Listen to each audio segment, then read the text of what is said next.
وقتی حضرت بقیت الله حجت ابن الحسن روحی و ارواح العالمین لتراب مقدمه الفدا به زیارت اونها می روند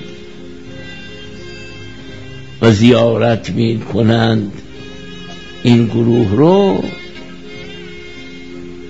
یکی از کلماتی که از اون حضرت در باب زیارت گفته می شود این است که به ابی انتم و امی،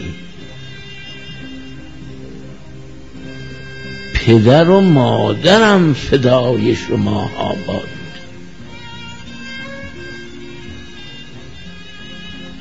غلام سیاه امام زمان می‌فرماید زهیر کان عثمانیه،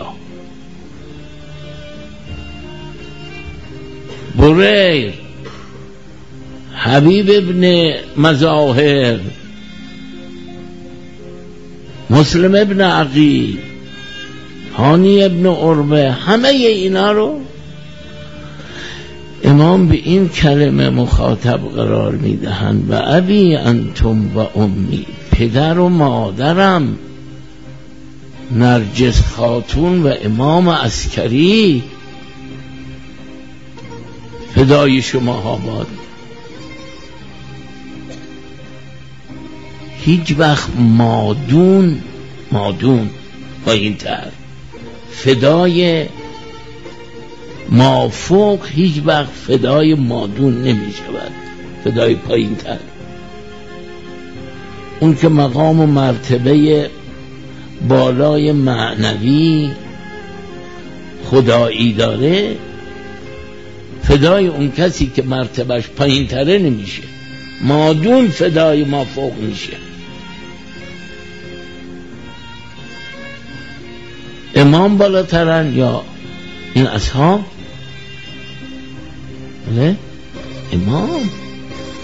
پس چگونه است که این کلمه رو امام زمان تو نسبت به زیارت این ذوات مقدسه میفرماید؟ این از باب توحید است. هر کی توحید رو درک کرده خوش به حالش، چون همه اینا فانی در امام حسین هم. در واقع و حقیقت امر حضرت بقیت الله میگویند به امام حسین به ابی انت و امی.